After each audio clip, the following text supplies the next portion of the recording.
णमो अर्हन्ताणं णमो सिद्धाणं णमो वायरियाणं णमो वज्झायाणं णमो लोये सव्यसाहुणम्।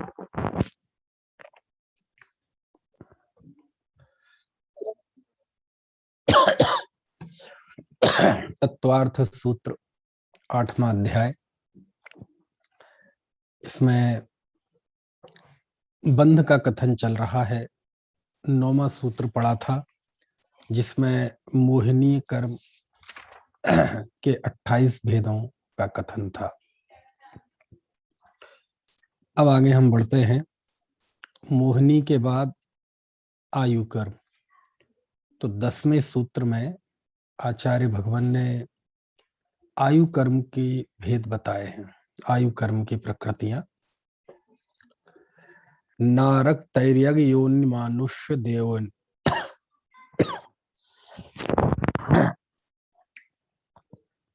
नारक तैर्यग योन मानुष दैवानी नारक तैर्यग योन मानुष दैवानी। आयु कर्म के 4 भेद इसमें आए हैं। आयु कर्म यानी जिसके कारण से जीव भव धारण करता है उसे आयु कर्म कहते हैं, और वो 4 हैं। नारक नारक यानी नरक आयु, तैर्यक त्र्यंच आयु, मनुष्य आयु और दैवायु। तो नरक संबंधी आयु जिससे जीव नारक अवस्था को धारण करे, नारक भव को धारण करे, वो नरकायु है। जिससे त्र्यंच भव धारण करे वो त्र्यंच आयु है। जिससे देव आयु भव धारण करे वह देवायु है। और जिससे मनुष्य भव धारण करे वो मनुष्य आयु है। तो ये 4 आयु हैं। और संसार की दृष्टि से ये आयु कर्म अघाती कर्मों में मूल है, क्योंकि भव धारण करना ही संसार है। 4 गतियों से 4 आयु से अलग कोई संसार नहीं होता। बाकी चीजें फिर इसमें ही होंगी, गति होगी तो इस भव में ही होगी, किसी के संयोग वियोग हर्ष विषाद जो कुछ भी होगा, जीवन मरण सब इसमें ही होगा। तो ये समझ लो संसार का बिल्कुल आधारभूत है आयु कर्म, है ना। तो ये 4 आयु है, मनुष्य आयु, ये नरक आयु, त्र्यंच आयु, मनुष्य आयु और देवायु। ठीक है। हम सब कौन सी आयु लिए हुए हैं? सब मनुष्य आयु लिए हुए हैं। ठीक है। जो वर्तमान की आयु है, भविष्य की तो कोई भी हो सकती है, क्योंकि जो वर्तमान में हम आयु, जिस आयु को हम भोग रहे हैं ये कहलाती है भुज्यमान आयु। और जो अभी बांध ली हो, कदाचित, जरूरी नहीं है बांधी हो, लेकिन यदि बांध लेता है जब कोई जीव, अभी भोगना शुरू नहीं किया, बिल्कुल सील बंद है अभी वो, तो वो जो अगले जन्म की आयु जो अभी भोगना शुरू नहीं किया वो कहलाती है बद्धमान आयु। ठीक है। और जो वर्तमान में भोग रहे हैं ये कहलाती है भुज्यमान आयु। ठीक है। चलिए, तो ये आयु यानी 4 प्रकार की आयु है। ठीक है। सबका अपना अपना जघन उत्कृष्ट वगैरह सब है, वो सब अपन कर्म भूमि भोग भूमि वहां पर पढ़ चुके हैं कि कौन सी आयु है ना, जघन उत्कृष्ट कैसे कैसे होती है। ठीक है। आयु के विषय में आपको कुछ पूछना तो नहीं? 4 प्रकार की आयु, ये आयु कर्म है। चलो, इसमें से जब अपन पुण्य और पाप का भेद करते हैं तो इन 4 आयु में मनुष्य, त्र्यंच और देव, इन आयु को तो माना गया है शुभ, ये पुण्य प्रकृतियां हैं। और नरक आयु को माना गया है अशुभ, है ना। त्र्यंच आयु को भी शुभ माना गया है, यहाँ तक कि कोई 1 इंद्रिय हो, 2 इंद्रिय हो, 3 इंद्रिय हो, 4 इंद्रिय हो, है ना, और पंचेंद्रिय हो, तो ये सब भी शुभ माने गए हैं त्र्यंच गति के जीव। ऐसा क्यों? गति में मनुष्य, त्र्यंच और नरक ये दोनों अशुभ गति मानी गई है, लेकिन आयु करों में एक नरक को छोड़कर शेष तीनों आयु शुभ मानी गई। अच्छा, आप में से कोई बताएगा कि चलो मनुष्य आयु को तो शुभ कह लो, है ना, आपको कोई आपत्ति नहीं होगी। देव आयु को शुभ कह लो, इसमें तो किसी को भी आपत्ति नहीं होगी। लेकिन त्रेंच आयु शुभ कैसे हो सकती है?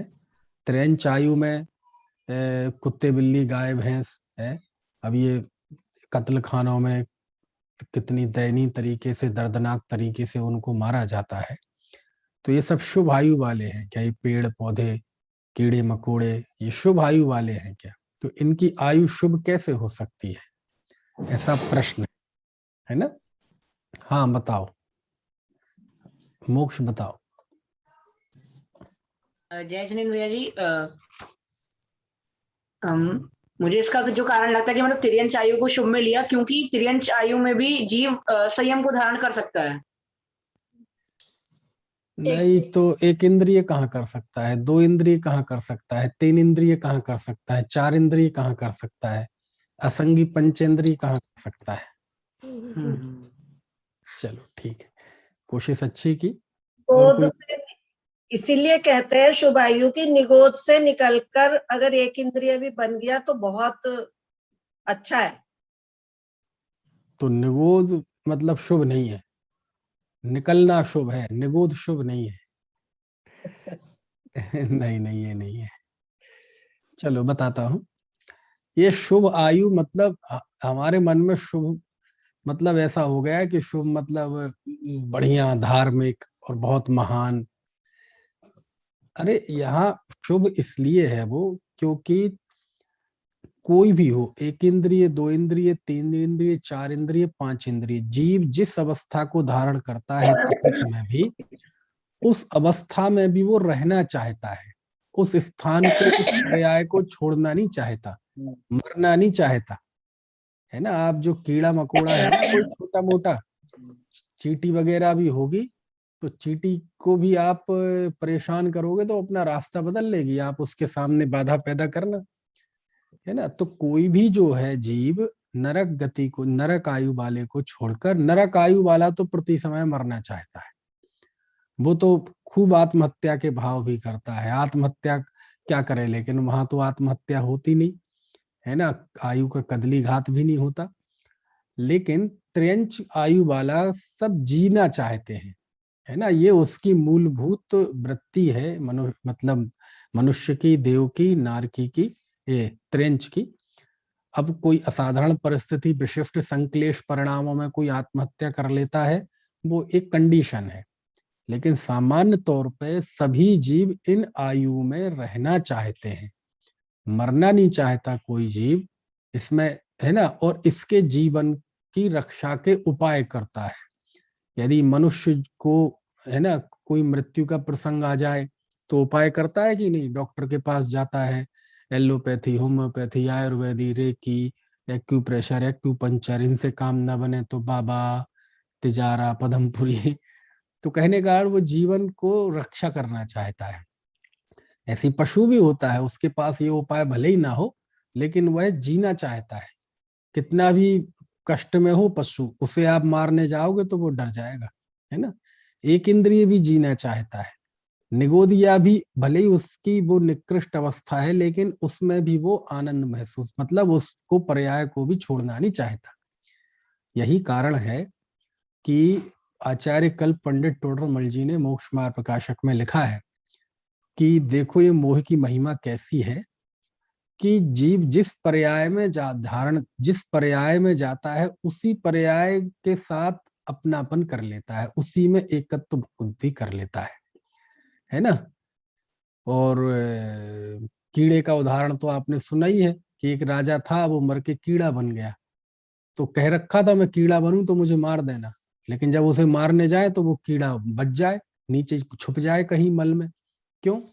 क्योंकि वो जीव की एक फितरत है, वो जहां जिस पर्याय में जाता है वहीं तन्मय हो जाता है, लेकिन नरक में तन्मय नहीं होता, है ना। तन्मय नहीं होता मतलब उसमें रहना नहीं चाहता, अपने आप को नारकी तो मानता है, लेकिन उसमें रहना नहीं चाहता, उसे निकलना चाहता है। तो नरक आयु को कहा अशुभ और बाकी तीन आयु को कहा शुभ।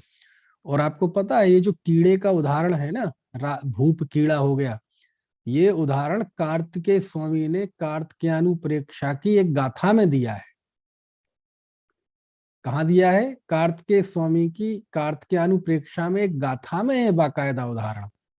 और मालूम गाथा मुझे याद नहीं है, उसका एक पद याद है जिसमें वो कहते हैं, जो हम कहते हैं ना मोह की महिमा, पंडित तोडरमल जी के एक प्रकरण की हेडिंग दी है मोह की महिमा।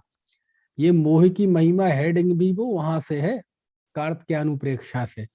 वहां गाथा में पद है पेख मोहस्स माहपम, कि देखो राजा हुई कीड़ा बनकर, है ना, ऐसा उदाहरण दिया यही वाला कि राजा भी कीड़ा बन गया और वहां मस्त हो गया।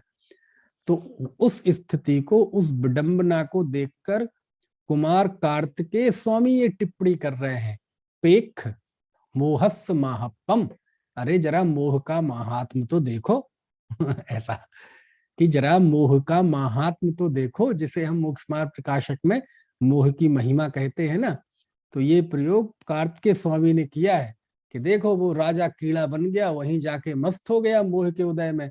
देखो तो मोह की महिमा तो देखो जरा, देखो पेख, पेख मतलब देखो, प्रेक्ष, देख जरा, देखो मोह की महिमा, ये होती है पागलपन, है ना।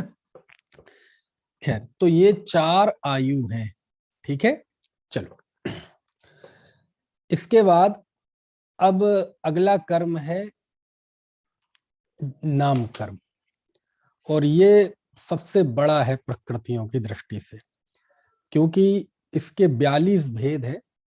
और 42 भेद में क्या है कि कुछ पिंड रूप प्रकृतियां हैं, जैसे गति, गति 4 है लेकिन यहाँ 1 गिना, जाति 5 है लेकिन यहाँ 1 गिना। तो ये जो अभेद विवक्षा से 42 कहीं है, उनको गति को 4, जाति को 5 ऐसे फैला दें तो वो 93 प्रकृतियां हो जाती हैं। तो देखो जरा 11वां सूत्र है, 11वां सूत्र हम जरा देखते हैं।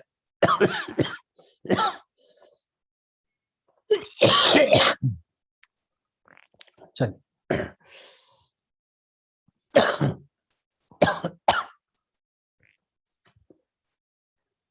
गति जाति शरीरांगो पांग निर्माण बंधन संघात संस्थान संहन स्पर्श रस गंध वर्णानु पूर्व्या गुरु लघुपाक लघुपघात परघातात परघातात तपोद्योच्छ्वास विहायो गत्या प्रत्येक शरीर त्रसः सुभग सुस्वर शुभ सूक्ष्म पर्याप्ति स्थिरादेय शाह कीर्ति सेतराणी तीर्थंकरत्वम, ऐसा ये सूत्र है। फिर से बोलते हैं, गति जाति शरीरांगोपांग निर्माण बंधन संघात संस्थान संहन स्पर्श रस गंध वर्णानु पूर्व गुरु लघुप घात परघातात तपोद्योतोच्छ्वास विहायो गत्या प्रत्येक शरीर त्रसः सुभग सुस्वर शुभ सूक्ष्म पर्याप्ति स्थिरादेय यशः कीर्ति सेतराणी तीर्थंकरत्वम।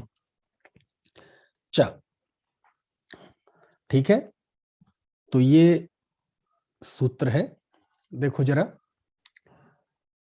सूत्र में गति जाति शरीर आंगोपांग निर्माण बंधन संघात संस्थान सहनन स्पर्श रस गंध वर्ण आनुपूर्वी अगुरु लघु उपघात परघात आतप उद्योत उच्छ्वास विहायो गत्या, ठीक है। और इसके अलावा प्रत्येक शरीर त्रस सुभग सुस्वर शुभ सूक्ष्म पर्याप्ति स्थिर आदेय यशः कीर्ति सा इतराणी तीर्थंकरत्वम, यानी ये जो पिछली आई इससे इतर, यानी प्रत्येक का साधारण, शरीर का त्रस का स्थावर, सुभग का दुर्भग, शुभ का अशुभ, सूक्ष्म का स्थूल, पर्याप्ति का पर्याप्ति, स्थिर का स्थिर, आदेय का अनादेय, यशः कीर्ति का अपयश कीर्ति, है ना, ऐसे।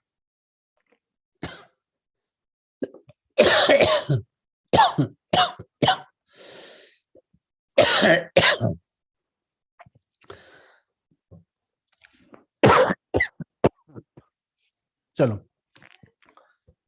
तो जरा देखो,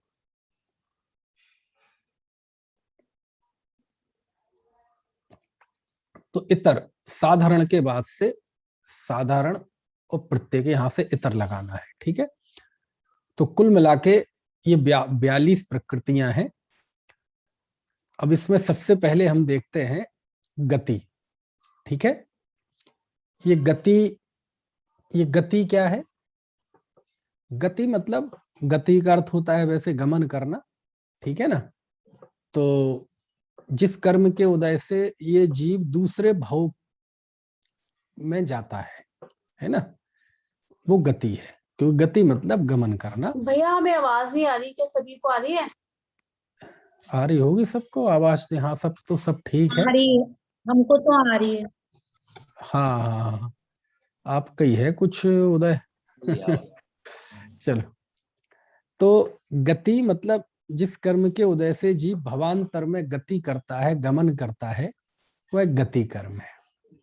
और ये 4 हैं, कौन कौन सी? मनुष्य, त्र्यंच, देव और नारक, है ना। फिर दूसरा है जाति। ये जाति क्या है? जाति मतलब समानता के आधार पर जो जीवों में आ रही है कुछ, समानता के आधार पर जो जीवों में एकत्रित किया जाता है, वो जाति है। और ऐसी 5 जातियां हैं। 5 जाति कौन कौन सी? 1 इंद्रिय, 2 इंद्रिय, 3 इंद्रिय, 4 इंद्रिय और 5 इंद्रिय, ठीक है। इसके बाद है तीसरा शरीर।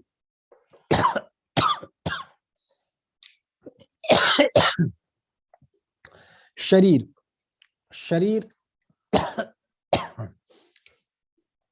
और शरीर मतलब जिसके उदय से आत्मा के लिए शरीर की रचना होती है, वो शरीर कहलाता है।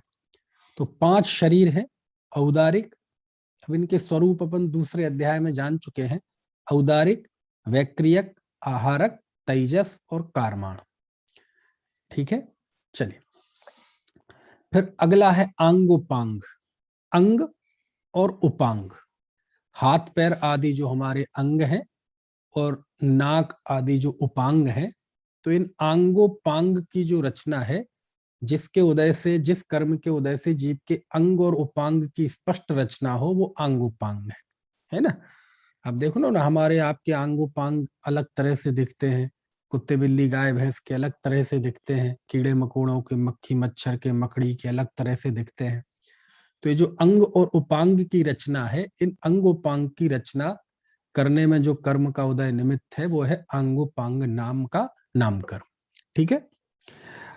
फिर अगला है निर्माण। ये निर्माण गजब का है।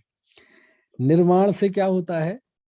निर्माण होता ना, कहीं बिल्डिंग बन रही है तो अपन क्या कहते हैं? निर्माण कार्य चल रहा है, ठीक है ना। कहीं और भी मंदिर बन रहा हो तो भी कहते हैं हम निर्माण कार्य चल रहा है। तो इसी तरह जिस कर्म के उदय से ये आंगोपांग निर्मित होते हैं, है ना, यानी ये जो हमारा दिख रहा है ना, सब आंख नाक कान, ये सारे, तो आंगोपांग जिस कर्म के उदय से इनकी स्पष्ट रचना हो, तो वो तो आंगोपांग है।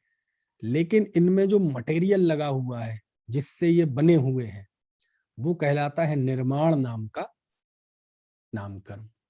इसलिए जिस कर्म के उदय से अंग और उपांग निर्मित होते हैं, वह निर्माण नाम कर्म है।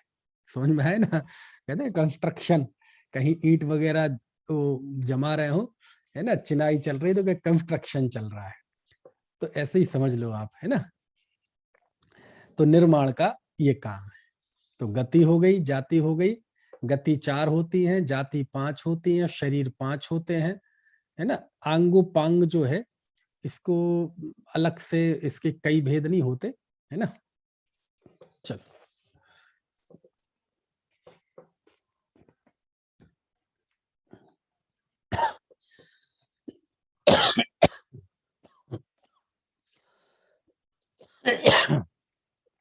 चलो, तो हो गया निर्माण आंगोपांग।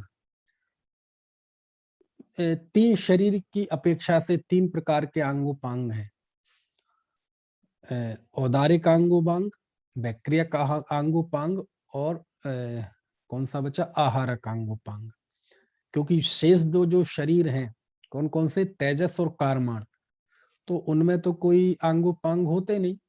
लेकिन जैसे हमारा आपका उदारिक है, देवनारकियों का वैक्रियक है, अथवा वो रिद्धिधारी का आहारक होता है, तो उनमें बाकायदा आंगोपांग का व्यवहार, मतलब वो व्यवस्था होती है।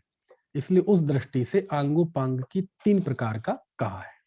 चलो, निर्माण हो गया। उसके बाद है बंधन। अब ये बंधन क्या है? तो आंगोपांग और निर्माण आदि के द्वारा जो शरीर बना, तो शरीर इस तरह से बनना चाहिए कि बीच में कोई गैप ना हो, छिद्र ना हो। समझ में आया ना? पता चले आंख बने और उसमें बीच में छिद्र हो, नाक बने उसमें छिद्र हो, जिह्वा बने उसमें कई सारे छिद्र हो। समझ में आया ना? तो ये बंधन, क्योंकि बंधन कहते ही उसे अच्छी तरह से बंधा हुआ है ना। आपने देखा होगा जब आप घर में आटा वगैरह पीसते हैं, तो डब्बे में जब आटा पिसता है, चक्की में लगा देते हैं मुंह के आगे, उसके बाद बढ़िया जब हो जाता है तो उस डब्बे को भी ठकोते हैं ताकि वो और धस जाए। तो धसने से क्या होता है? और अच्छी तरह से वो नीचे, है ना, बंध जाता है, एक तरह से कह लो, है ना। तो चीजें जो बांधते हैं ना, लड्डू बांधते हैं ऐसे ऐसे, तो शरीर की भी, है ना, इस तरह से करना कि बीच में कोई छिद्र ना हो, बीच में कोई जगह ना रह जाए, बिल्कुल अच्छी तरह से हो। तो ऐसा जिस कर्म के उदय से होता है वो कहलाता है बंधन, है ना। फिर उसके बाद है संघात। बंधन में देखो, बंधन में छिद्र, ये थोड़ा ये संघात में है, दरअसल में गलत बता गया। बंधन में अच्छी तरह से बांध देना, ठीक है ना। और अगला है संघात, बांधना लेकिन उसमें कोई छिद्र ना रह जाए, बीच में स्थान ना रह जाए, खूब ढंग से बांधना। तो बंधन में तो यह है कि ये सब अच्छी तरह से बंधे, और संघात में इस तरह से बंधना कि बीच में कोई जगह ना रह जाए, है ना। तो ये कहलाता है संघात नाम का नामकर्म, यानी जिसके उदय से शरीर की जो परमाणु है वो इस तरह से बंधे कि बीच में कोई छिद्र ना हो। और बंधन में शरीर के परमाणु, है ना, इकट्ठे होकर बंधे, तो बंधन नाम का कर्म है। तो ये भी 5 प्रकार के हैं। 5 प्रकार का बंधन, औदारिक वैक्रियक आहारक आदि में 5 प्रकार का बंधन, और उसी में 5 प्रकार का संघात। ठीक है, चलिए। इसके बाद है संस्थान। ये संस्थान क्या है? संस्थान मतलब शरीर का आकार। अब आज आपको आत्मा का परिचय तो बहुत कराया, आज आचार्य आपको शरीर का परिचय करा रहे हैं कि शरीर किस कर्म के उदय से मिलता है, किस कर्म के उदय से भव होता है, किस कर्म के उदय से इसका निर्माण होता है, किस कर्म के उदय से इसमें अंगोपांग होते हैं, किस कर्म के उदय से ये बंधता है, किस कर्म के उदय से अच्छी तरह से बंधता है, लेकिन किस आकार में होगा, है ना। पूरा इसका एक आकार क्या होगा, तो वह आकार कहलाता है संस्थान। संस्थान का अर्थ क्या होता है? आकार। ठीक है, और ये आकार 6 प्रकार का आकार होता है। एक होता है समचतुर संस्थान, न्योग्रोध परिमंडल, तीसरा स्वाति संस्थान, चौथा कुब्जक, 5वां बामन और 6वां हुंडक। ये 6 प्रकार का संस्थान होता है। शरीर का आकार की एक तरह से ये देखो जरा, देखते हैं छहों का स्वरूप। जैसे सबसे पहला है समचतुर संस्थान, यानी समचतुर संस्थान मतलब आजू बाजू से पूरा एक सा बढ़िया, है ना। जैसे हमारे शरीर से यहाँ बिल्कुल ऊपर से नीचे एक लकीर खींची जाए, तो दोनों तरफ बिल्कुल समान भाग हो, समझ में आए ना, और ऊपर नीचे भी समान हो। तो ऐसा जो अनुपात सही हो, तो वो कहलाता है समचतुर संस्थान, है ना। यानी ऊपर नीचे समान, सब जगह एक समतुल्यता के साथ उसका आकार हो, तो वो कहलाता है समचतुर संस्थान। दूसरा है न्योग्रोध परिमंडल संस्थान। आपने देखा होगा न्योग्रोध मतलब बट वृक्ष होता है ना, बट वृक्ष देखा है आपने? बट वृक्ष किसने देखा है, कहाँ देखा है, कहाँ देखने मिल गया? वैसे कोलकाता का बट वृक्ष तो बड़ा प्रसिद्ध है, हालांकि बहुत बड़ा होता है। अपन कह देते हैं किसी को भी कि ये संस्था पहले एक कमरे में थी, आज बट वृक्ष बन गई। यदि असली बट वृक्ष देख लेंगे ना तो उदाहरण देने में भी थोड़ा संकोच होगा, है ना। बहुत बड़ा होता है बट वृक्ष, कोलकाता में देखा है हमने, है ना। तो बट वृक्ष की भांति वो नीचे से तो पतला होता है, ऊपर ऐसा फैल जाता है। ऐसे ही नाभि के ऊपर से शरीर ऐसा फैला हुआ हो और नीचे पतला हो, तो इस तरह का संस्थान हो तो वो कहलाता है न्योग्रोध परिमंडल संस्थान। तीसरा होता है स्वाति संस्थान। स्वाति संस्थान मतलब कि ऊपर तो अंग छोटे होते हैं और नीचे बड़े होते हैं। इससे उल्टा न्योग्रोध परिमंडल में ऊपर बड़े होते थे, नीचे छोटे होते थे। इसमें नीचे बड़े होते हैं और ऊपर छोटे होते हैं, है ना। तो स्वाति जैसे आप उसमें जाते हैं ना सांप की बामी में, तो सांप की बामी में गए हैं आप कभी? देखिए सांप की बामी, मोक्ष गए हो सांप की बामी में? बोले हम कहाँ से जाएंगे सांप की बामी में, तो सांप जाएगा लेकिन कभी देखी तो है सांप की बामी? नहीं। अब तो क्या देखे, हमने तो देखी है लेकिन दूर से ही देखते थे कि वो है सांप की बामी, नजदीक नहीं जाते थे, है ना। सांप की बामी ऊपर तो होती है पतली, और ज्यों ज्यों गहरी चली जाती है तो वो मोटी होती जाती बड़ी, क्योंकि वहां जाके फिर सांप कुंडली मार के बैठ जाते हैं, तो उनके लिए भी जगह चाहिए बड़ी फैली, सोफा सेट, डबल बेड, है ना। हमारी घर के देखो ना, घर के दरवाजे छोटे होते हैं और जहां हम लेटते हैं सोते हैं वो कमरा बड़ा होता है ना। तो ऐसे ही तो सांप की बामी ऊपर से तो होती है पतली, और जो जो नीचे जाती है वो मोटी होती जाती है। तो ऊपर के अंग हो पतले और नीचे अंग के अंग हो मोटे मोटे, तो ऐसा संस्थान कहलाता है स्वाति संस्थान। चौथा है कुब्जक संस्थान। कुब्जक मतलब जिसके पीछे कुबड़ा निकला हो, देखा होगा आपने, पीछे कर्व रहता है बहुत भयंकर, है ना, ऐसे झुक के चलते हैं पीछे, वैसा जैसे कुछ पोटली भरी रखी हो, तो वो संस्थान कहलाता है कुब्जक संस्थान, है ना। पशुओं में तो आमतौर पे देखते ही हैं हम, और मनुष्यों में भी हो जाए तो कोई बड़ी बात नहीं। फिर पांचवा है बामन संस्थान। बामन संस्थान मतलब बौना, छोटा, नाटा, है ना, अपेक्षाकृत, है ना। एक सामान्य उस जीव की, मान लीजिए कोई मनुष्य है तो सामान्य उसका जो रूप रंग आकार होता है तो ये बिल्कुल छोटा होगा, है ना। ऐसे ही पशुओं में भी हो सकता है। और अंतिम है हुंडक संस्थान। हुंडक संस्थान यानी होता है, मतलब इसका कोई ग्रामर नहीं है, ऊट पटांग चाय जैसा शरीर, है ना, कहीं से मुड़ा है, कहीं कहीं से मुड़ा है, यहाँ से अदरक की तरह कहीं से निकला है, कहीं पेट निकला है, कहीं पीठ निकला है, कई जगह से मुड़ा है, ऐसा है ना तो इस तरह से जो अनेक तरह से टेढ़ा मेढ़ा शरीर हो, अनेक तरह से विरूप होता हो, ऐसा वह शरीर कहलाता है हुंडक संस्थान, है ना। तो समचतुर संस्थान, न्योग्रोध परिमंडल संस्थान, स्वाति संस्थान, कुब्जक संस्थान, बामन संस्थान और हुंडक संस्थान। शरीर के ऊपर, नीचे व मध्य भाग में समान भाग, ये समचतुर संस्थान। ऊपर के अंग मोटे हो, नीचे के पतले हो, ये न्योग्रोध परिमंडल संस्थान। ऊपर पतले हो, नीचे चौड़े होते जाए, ये स्वाति संस्थान। कुबड़ निकला हो, ये कुब्जक संस्थान। छोटा हो, ये बामन संस्थान। और ऊटपटांग कैसा भी शरीर हो, ये क्या है, हुंडक संस्थान। आपने देखा होगा ना, अनेक तरह के जीव पैदा होते हैं, मनुष्यों में भी होते हैं ना, किस किस तरह से पैदा होते हैं आजकल। कई तो किसी के पैर नीचे, किसी के हाथ ऊपर, कोई 2 सिर वाले, कोई 2 धड़ वाले, ऐसे सब संस्थान वाले पैदा होते हैं, है ना। तो सबका अपना अपना एक संस्थान होता है ना। तो त्रेंचों में भी किस किस तरह के संस्थान होते हैं, है ना।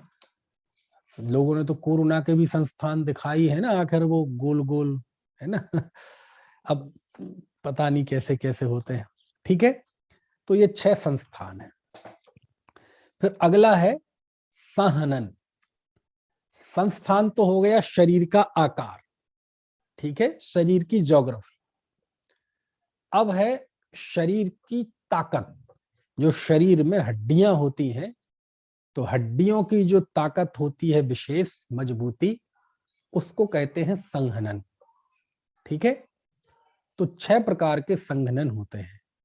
वज्र वृषभ नाराज संघनन, वज्र नाराज संघनन, नाराज संघनन, अर्ध नाराज संघनन, कीलक संघनन और असंप्राप्त सपाटी का संघनन। ये 6 प्रकार के संघनन होते हैं।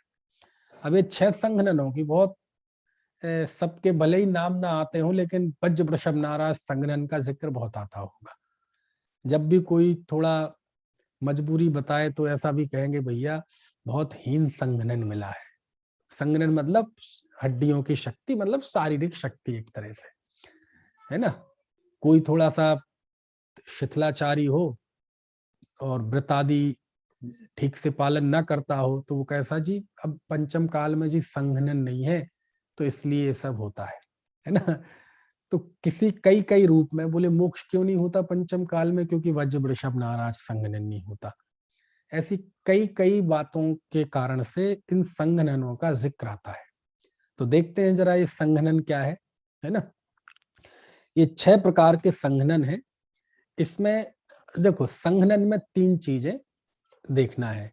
एक तो हड्डियों की ताकत, जो जोड़ रहते ना, जोड़, यहाँ कंधे में, पूरे शरीर में कई तरह के जगह जोड़ होते हैं, जोड़, और वो जोड़ों में लगी रहती है एक कील, और फिर उसके बाद वो पूरी नसों से वो जकड़े रहते हैं। तो ये 3 चीजें हैं, वो जोड़, हड्डियों और हड्डी उनका जोड़, उनके बीच में कील, मतलब उनको जोड़ने वाली चीज। हमारे में जोड़ने वाली चीजें नहीं होती, लेकिन जिनके होती है बता रहा हूं। और तीसरा इतना ही नहीं, वो पूरी तरह से उसमें नसों से, और वो जो बेष्टन होता है उसकी पूरी तरह से वो गुथा हुआ रहता है। तो ये 3 चीजें हैं। तो ये तीनों ही चीजें जिसकी वज्र की होती है, ये तीनों ही चीजें किसकी होती है, वज्र की, ठीक है।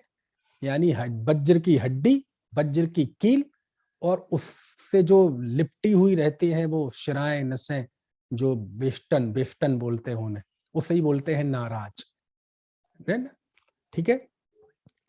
तो नहीं, वो बेष्टन जो होता है ना, बेष्टन, बेष्टन को बोलते हैं, इसमें शब्द के अर्थ दिए हैं बाकायदा, है ना। इसका मैं ज्यादा विशेषज्ञ नहीं हूं, इसलिए मैं तुझे थोड़ा सा पढ़ के ही बताना पड़ेगा, है ना। देखो, जो हड्डियों की संधि में कीलें होती हैं, कील, वो कहलाती हैं नाराज, ठीक है।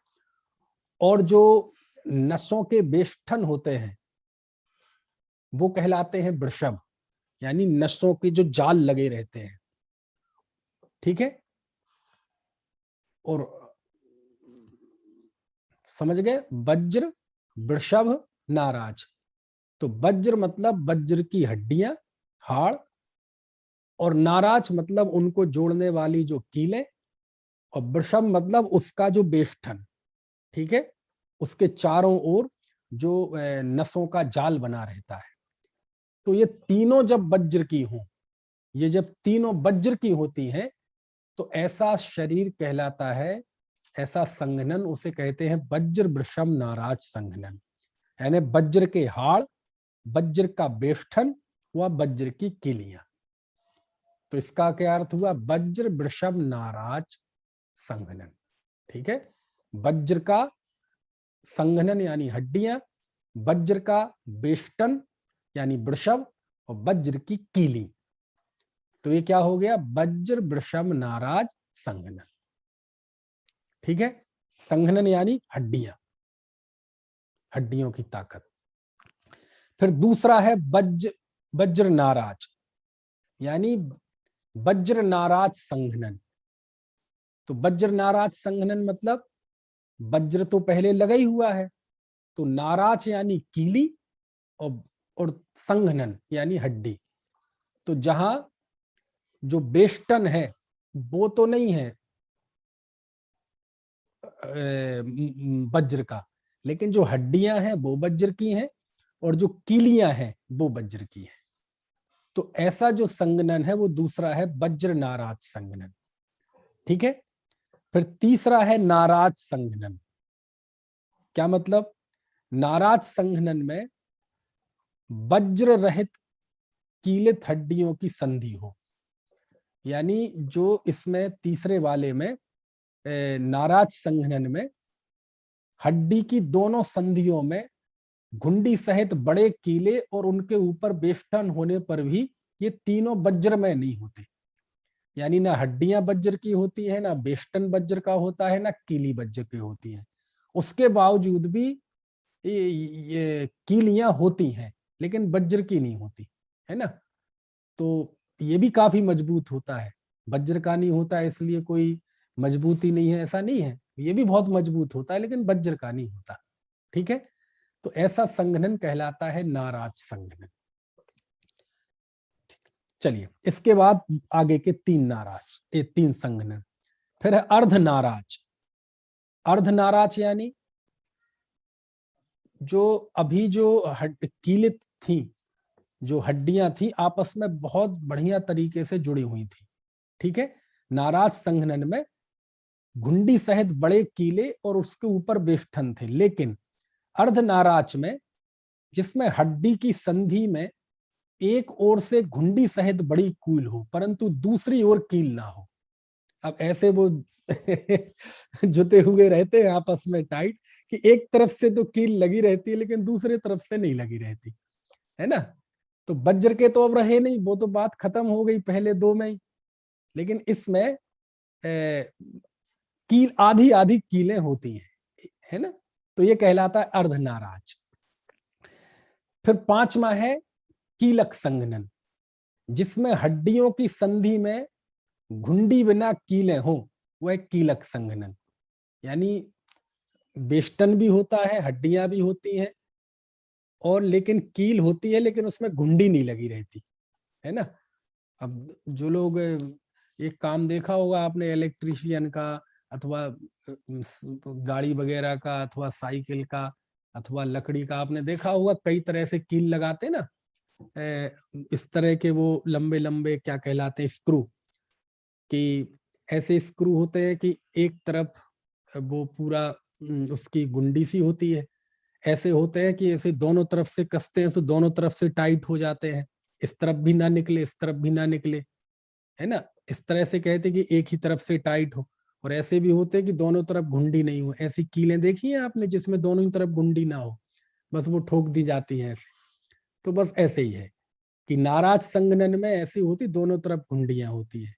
अर्ध नाराज में एक तरफ घुंडी होती है और कीलक संघनन में वो भी नहीं होती, बस वो कीलित होती है लेकिन कील होती है। और अंतिम है असंप्राप्त सपाटिका संघनन।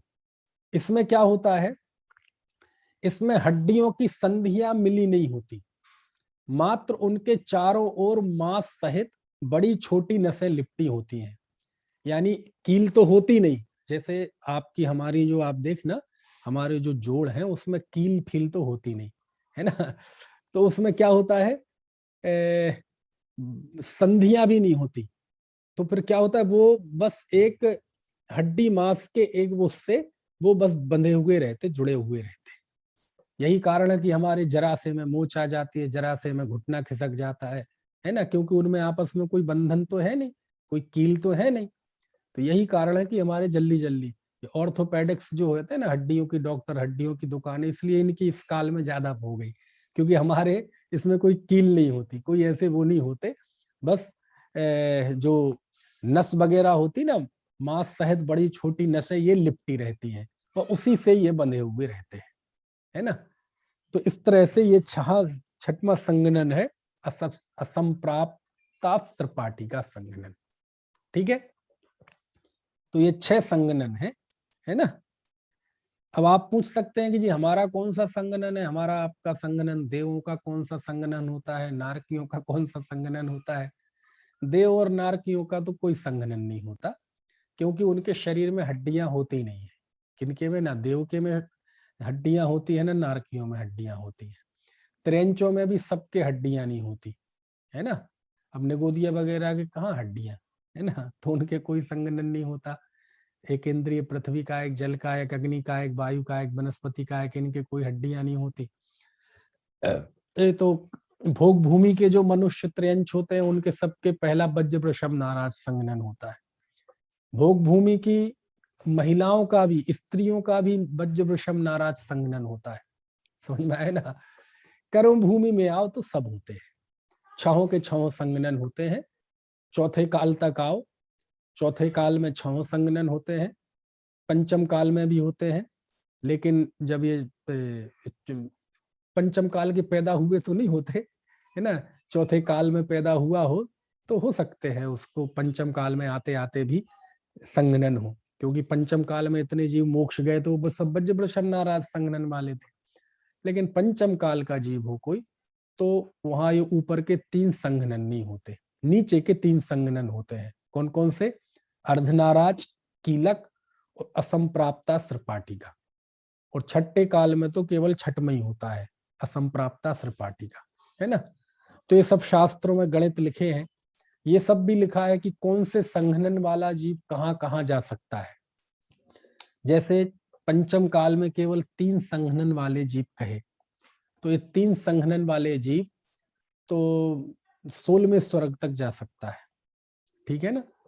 और नीचे छठवें नरक भूमि तक जा सकता है ना।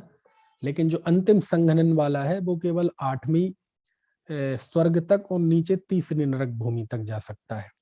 ऐसे संघनन के हिसाब से गमनागमन का काफी वर्णन है शास्त्रों में कि कौन से संघनन वाला जीव कहाँ कहाँ कैसे कैसे जा सकता है ना। और इतना पक्का है कि जो जीव मोक्ष जाता है वह जीव वज्र वृषभ नाराज संघनन वाला होता है।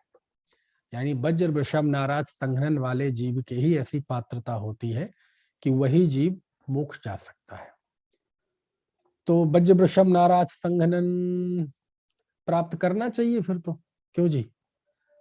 तो सारा ठीक रहा, वज्र वृषभ नाराज संघनन पे फोड़ दो। कहते ऐसा नहीं है। वज्र वृषभ नाराज संघनन प्राप्त करने की भावना भी अशुभ भावना है ना। क्योंकि वज्र वृषभ नाराज संघनन वाला जीव 7वें नरक भी जा सकता है। ऐसा नहीं है वो मोक्ष ही जा सकता है, 7वें नरक भी जा सकता है ना।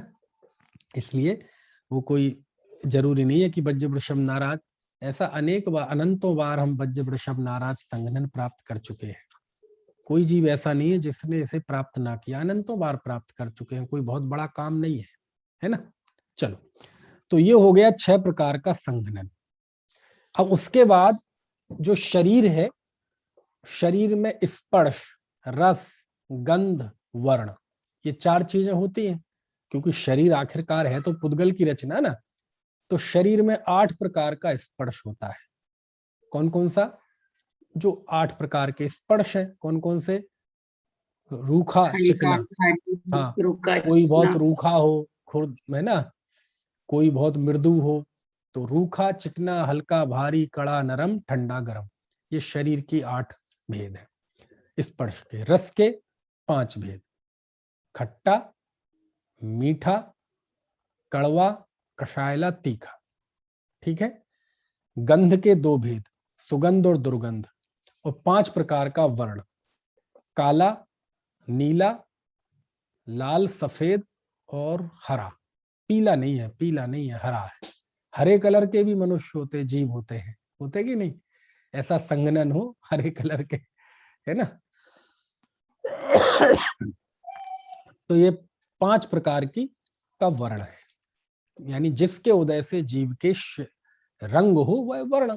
ऐसे सब लगा लेना, सबकी परिभाषा है।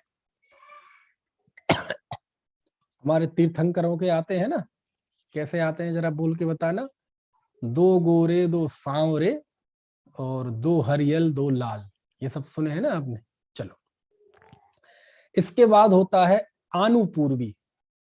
आनुपूर्वी यानी जिस कर्म के उदय से विग्रह गति में पूर्व शरीर का आकार बना रहता है वह आनुपूर्वी कहलाता है।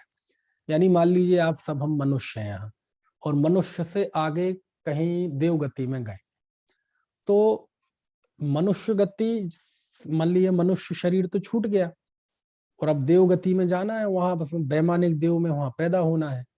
तो वहां तक जो शरीर जाएगा, मतलब आत्मा का आकार जाएगा, यानी उस समय जो विग्रह गति में हमारा शरीर होगा, तो वो किस आकार का होगा? जो देह छूटी उस आकार का, कि जिस देह को प्राप्त करना है उस आकार का?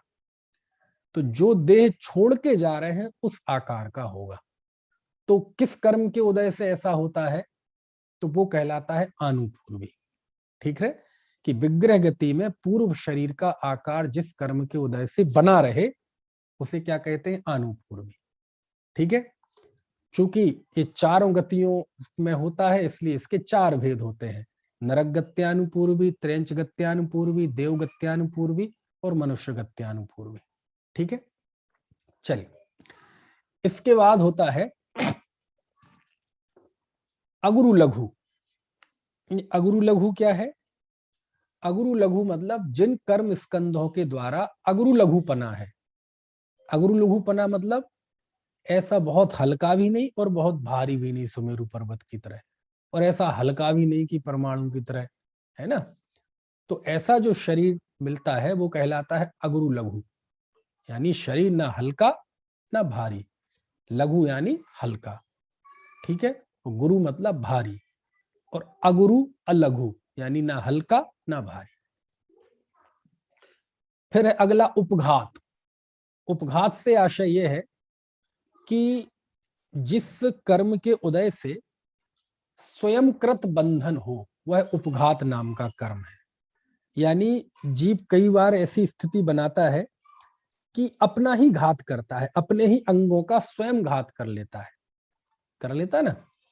आपने देखा होगा कोई स्वयं को नुकसान पहुंचा देवे, स्वयं की उंगली काट ले, समझ में आए ना? तो ये जो स्वयं का हम घात करते हैं, अपने ही घात करने वाले अंग हो जिस कर्म के उदय से, ऐसे वो कहलाता है उपघात। ठीक है, और फिर है परघात।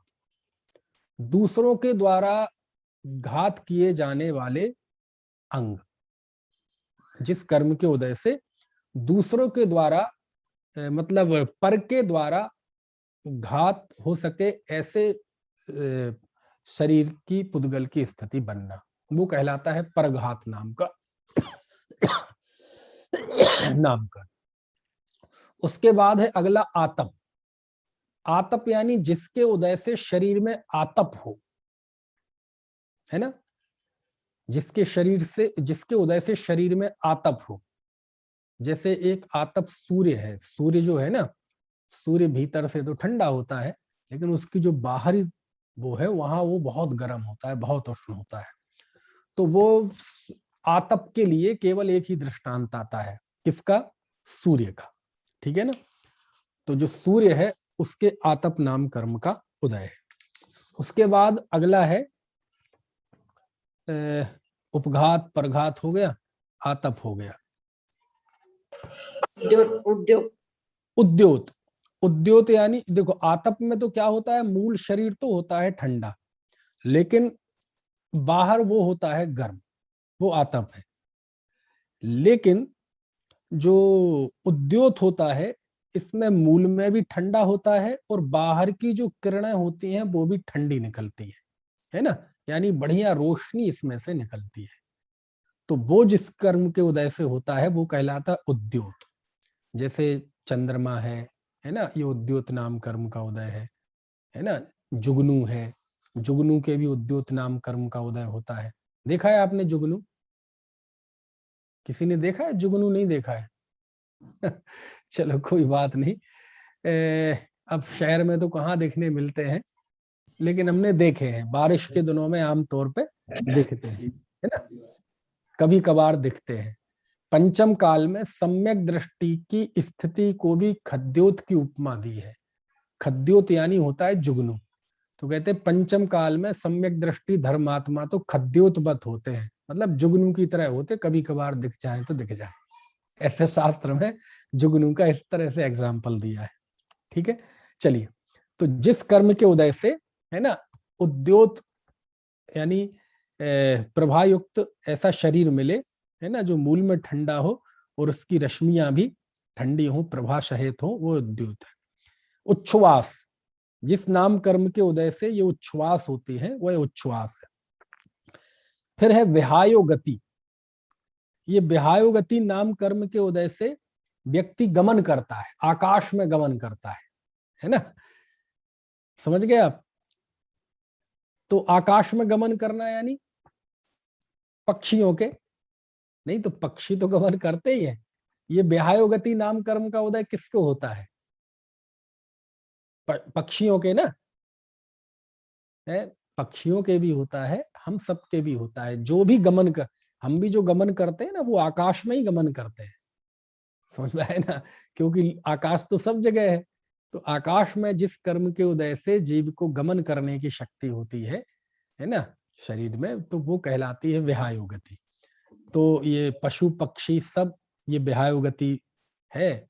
हम पहले सोचते थे, पहले मतलब बहुत पहले, कि जो पक्षी उड़ते हैं इनके ही विहायो गति नाम कर्म का उदय है। फिर पता चला कि नहीं, जो भी गमन कर रहे हैं सब आकाश में ही गमन कर रहे हैं। तो जो भी गमन करते हैं वह सब विहायो गति नाम कर्म के उदय से होता है। हालांकि इसमें दो बातें हैं। सुनते तो हम यही आए हैं कि ये पशु पक्षियों के होती है विहायो गति नाम कर्म का उदय, लेकिन अभी काफी समय हो गया, उसके पहले ही किसी ने बताया था, करणानियोग, ये इन सब चीजों के विशेषज्ञ ने, मुझे ध्यान नहीं आ रहा कौन बता रहे थे, शायद प्रवीण बता रहे थे कि नहीं, हम आप भी चलते हैं तो ये भी विहायो गति नाम कर्म का उदय है, हम भी आकाश में चल रहे हैं ना आखिर का। चलो जो भी है। अब ये जो मेरे पास पुस्तकें हैं, इसमें ये मनुष्य वाली बात नहीं लिखी, लेकिन ये बात उन्होंने स्पेशल बताई थी, है ना। चलो जो भी हो, अभी अब जैसा भी इन चीजों में अपन ज्यादा नहीं उलझते, जिसने जैसा कहा सो अपन वैसा मान लेते हैं, और जब हमें लिखा मिल जाएगा तो फिर हम वो फिर पूरा पक्की तरीके से मान लेते हैं, है ना। फिर विहायो गति के बाद देखो एक प्रश्न पूछा यहाँ, ये मेरे सामने, आपने चेतन दास जी का नाम सुना? एक चेतन दास जी की टीका है तत्वार्थ सूत्र की, इसमें देखो ये प्रश्न पूछा है, जो पक्षी पृथ्वी से ऊपर आकाश में गमन करते हैं उनके विहायो गति का उदय होता होगा, जो मनुष्य और त्रैंच नीचे पृथ्वी पर गमन करते हैं उनके इसका उदय नहीं है। उत्तर, यह दोष यहाँ नहीं है, क्योंकि सभी जीव आकाश में ही गमन करते हैं। देखो ये बात लिखी भी आ गई, बिना आकाश के किसी भी जीव का गमन नहीं होता, अतः नीचे पृथ्वी पर गमन करने वालों को भी विहायो गति नाम कर्म का उदय है। है ना, अब ये लिखा आ गया। चलो, नारकी जीवों के प्रशस्त विहायो गति, सभी देवों के नारकी जीवों के, अब ये भेद छोड़ दो, अब प्रशस्त प्रशस्त, लेकिन अभी तो केवल ये बताना था कि जो गमन है ये विहायो गति है, आकाश में गमन। फिर अगली प्रकृति है प्रत्येक शरीर। प्रत्येक शरीर यानी एक शरीर हो और उस एक शरीर का भोग करने वाला एक ही जीव हो, यानी एक शरीर के आश्रित एक ही जीव हो, है ना। तो जिसके उदय में एक शरीर का एक ही आत्मा स्वामी होता है, वह प्रत्येक शरीर नाम कर्म है।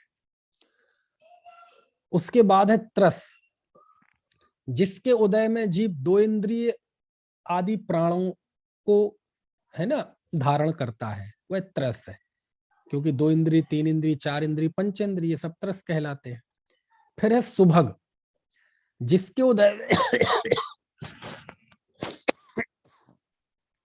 जिसके उदय में हमें ऐसा लगे कि हम दूसरे को अच्छे लग रहे हैं, दूसरे हमें देख प्रीति भाव से सुखी हो भला मान रहे हैं, वह सुभग नाम कर्म है। मतलब व्यक्ति को अपने आप में ऐसा लगता है मैं बड़ा सुंदर हूं जी, है ना, तो वो दूसरे देखते हैं तो वो जो बहुत सुंदर मानते हैं, नजरें टिकती हैं, हटती नहीं है। तो ऐसा जो है वो है सुभग नाम कर्म का उदय, है ना। फिर है सुस्वर नाम कर्म का उदय, जिसके उदय में अच्छी सुरीली आवाज मिले। फिर है दुस्वर, इन सब के उल्टे भी हैं, है ना, क्योंकि लिखा ना श्वेत रानी, तो इनसे इतर भी, जैसे त्रस आया था कि जिसके उदय से दो इंद्रिय आदि प्राणों का, इंद्रियों का स्वामी हो वो त्रस। तो स्थावर क्या होगा, जिसमें केवल स्पर्शन इंद्रिय का स्वामी हो, स्थावर नाम कर्म का उदय। सुभग, ऐसा लगता है कि मैं बड़ा सुंदर हूं, तो ऐसा रूप मिलना। तो इससे उल्टा क्या होगा? दुर्भग, बदसूरती, है ना, हीनता का भाव आ जाए, है ना। सुस्वर, अच्छा गला मिलना, अच्छी सुरीली आवाज मिलना, है ना। और जिनकी सुरीली आवाज, उन्हें वो बोलते ना कोकिल कंठी, कोयल की तरह कंठ जिसका हो। तो सुस्वर से उल्टा क्या हो गया? दुस्वर, मतलब बिल्कुल फटे बांस की तरह आवाज हो, ऐसी आवाज हो जैसे वो गधा चीखता है ना मतलब कठोर कर्कश आवाज हो, सुनने में अच्छी ना लगे, है। शुभ नाम कर्म, शुभ नाम कर्म यानी जिसके उदय से अंग उपंग सुंदर रूपवान रमणीय शरीर हो, और अशुभ में रमणीय ना हो। फिर है सूक्ष्म, जिसके उदय से अन्य दो प्रकार के जीव होते हैं, सूक्ष्म और बादर। जो सूक्ष्म जीव होते हैं वो तो किसी से रुकते ही नहीं। हम यहाँ ऐसे हाथ हिलाते हैं ना, तो वो हाथ को भी पार कर जाते हैं, इसके बीच में से निकल जाते हैं, उनको कोई हाथ कर ही नहीं सकता। तो वो सूक्ष्म कहलाते हैं, और बाकी सब बादर कहलाते हैं। ठीक है, तो सूक्ष्म बादर। फिर है पर्याप्त, पर्याप्त मतलब जिनकी आहार, शरीर, इंद्रिय, स्वाक्षोश्वास, भाषा, मन, ये 6 पर्याप्ति होती हैं। तो जिनकी ये पर्याप्तियों की यथायोग्य पूर्णता हो वो पर्याप्त नाम कर्म है, और पूर्णता ना हो तो अपर्याप्त नाम कर्म है। फिर है स्थिर, स्थिर मतलब जिसके उदय से शरीर में आंगोपांग दृढ़ हो, है ना, और दृढ़ता के कारण से उसमें बहुत ताकत रहती है, तो तप आदि कर सकते हैं, तो वो स्थिर नाम कर्म है। और इससे उलट अस्थिर यानी ऐसा शरीर होना जिसके अंगोपांग में ताकत ही ना हो, ऐसे जरा से चलें तो दर्द होने लगे, थोड़े से ऐसे लेट जाए तो यहाँ दर्द हो जाए, वहां दर्द हो जाए, है ना। कई होते ना, देखो फौज वगैरह में कौन जाएंगे, ताकतवर हट्टे कट्टे, ऐसे कि एक आसन से खड़ा कर दो तो 10 घंटे खड़े रहे ऐसे, है ना। और कई ऐसे लंज पुंज भी, है ना। तो जो जिनके आंगोपांग दृढ़ हो, जो बड़े बड़े उपवास आदि तप कर सके, है ना, तप करने की जिनमें शक्ति होती है, ऐसा जो है वह स्थिर नाम कर्म के उदय से ऐसा शरीर होता है। और अस्थिर नाम कर्म के उदय से कमजोर शरीर, हाथ पैर पेट पीठ सब कमजोर, है ना। थोड़ा सा चले थक जाएं, थोड़ा सा खड़े हो लें बैठना पड़े, है ना, थोड़ा सा काम कर लें लेटना पड़े, है। कई होते ना शिखर जी चढ़ाए, लगता ही नहीं कि ये कोई शिखर जी की वंदना करके आए, और कोई जरा सा छोटी पहाड़ी चढ़ के आ जाए तो 3 दिन आराम करना पड़े। अगला है आदेय, आदेय मतलब जिसके उदय से हमें ऐसा लगे कि हमारा जो शरीर है वो बहुत चमकदार है, प्रभायुक्त है, तो वो आदेय है। और इससे उल्टा क्या होता है? अनादेय, अरे यार मेरी तो स्किन रूखी है, इसमें तो ग्लो ही नहीं है, तो वो अनादेय है। और फिर जब अनादेय का महसूस होता है तो फिर वो फिर लीपापोती करता है आदमी फिर अंतिम है यशस कीर्ति, यशस कीर्ति मतलब जिसके उदय से हमारी प्रशंसा हो, समझ में आया ना, है ना, कितना बढ़िया कद काठी है, कितना सुंदर है, ऐसी प्रशंसा हो, तो वो कहलाता है यशस कीर्ति, यश। और इससे उल्टा होता है देखने में अच्छा नहीं लगता, जहां बैठ जाए वहीं क्या है, दम ही नहीं है। तो जिसके उदय से व्यक्ति की निंदा हो तो वो कहलाता है अपयश कीर्ति। ठीक है, तो यशस कीर्ति और अपयश कीर्ति, तो ये सा इतर लिखा था ना सूत्र में कि ये प्रत्येक आदि इतर सहित है, मतलब इनसे उल्टे, प्रत्येक का इतर साधारण, त्रस का उल्टा स्थावर, सुभग का उल्टा दुर्भग, सुस्वर का उल्टा दुस्वर, शुभ का उल्टा अशुभ, सूक्ष्म का उल्टा स्थूल, पर्याप्त का उल्टा अपर्याप्त, आदेय का अनादेय, स्थिर का अस्थिर, यशस कीर्ति का अपयश कीर्ति।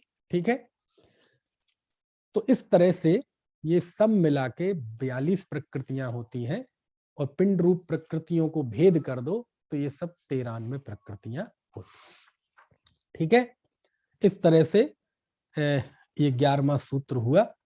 मुझे इस सूत्र की बड़ी चिंता थी, थोड़ी टेंशन थी कि ये कैसे होगा, 1 दिन लगेंगे 2 दिन लगेंगे, लेकिन वो आज संक्षेप में हो गया। और आपको कुछ पूछना हो तो पूछ लीजिए, नहीं तो फिर बाकी की चर्चा कल करेंगे।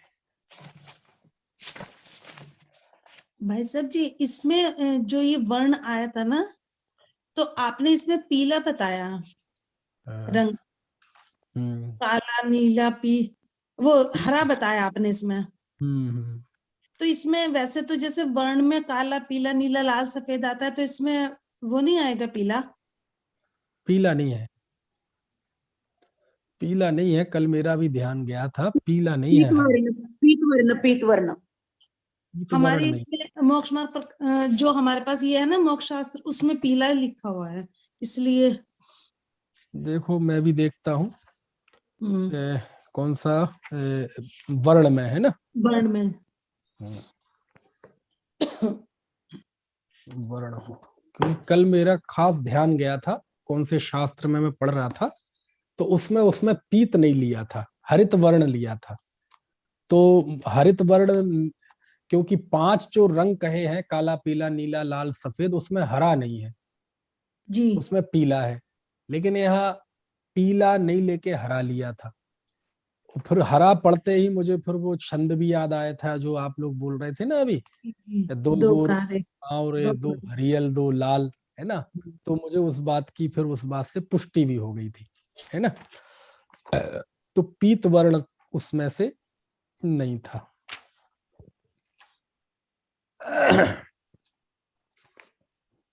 चलो देख लेंगे कल, है ना, चलो और कोई। भी देख लेंगे। हम्म, वर्ण में देखता हमारे हूँ पास मैं। जो है ना उसमें पीला ही लिखा हुआ है, इसलिए मैं कंफर्म कर हाँ रही हाँ थी। हाँ हाँ, नहीं नहीं नहीं, रुक जाओ रुक जाओ, हम्म, होगा तो होगा, अपन को क्या दिक्कत है मानने में, जी। अपन को हाँ, हरी पीले से कोई राग द्वेष थोड़ी है। नहीं नहीं, फिर भी। एक मिनट, इसमें देखता हूँ जरा मैं, संघात संस्थान, इस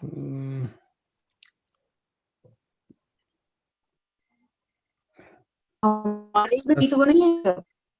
एक मिनट, स्पर्श रस शुक्ल गंध वर्ण, कृष्ण वर्ण, नील वर्ण, वर्ण, रक्त वर्ण वर्ण और देखो पीत ये वर्ण। अब निकल आया, कृष्ण वर्ण, नील वर्ण, रुधिर वर्ण, हरित वर्ण रक्त और वर्ण, शुक्ल पीत वर्ण ना, वर्ण। पील वर्ण पीत वर्ण नहीं है। मूलाचार की यही पढ़ा होगा मैंने, क्योंकि मूल शास्त्र में था, मुझे ऐसा ध्यान है, नहीं तो ऐसा नहीं भूलता मैं। मूलाचार में 1237 नंबर की गाथा में है, जिसमें कृष्ण वर्ण है ना, और नील वर्ण, रुधिर वर्ण, हरित वर्ण और शुक्ल वर्ण, ये 5 वर्ण हैं, और पीत वर्ण इसमें नहीं है। वर्ण 5 प्रकार का होता है, शरीर की बात नहीं हो। जब सामान्य तौर पे हम वर्ण कहेंगे तो काला पीला नीला लाल सफेद, उसमें पीला है, हरा नहीं है। लेकिन यहाँ जब शरीर की बात आती है तो यहाँ पीला नहीं लिया है, ये ही 5 लिए है ना। और ये है कौन सी गाथा बताई थी, 1237 नंबर की गाथा। 1237।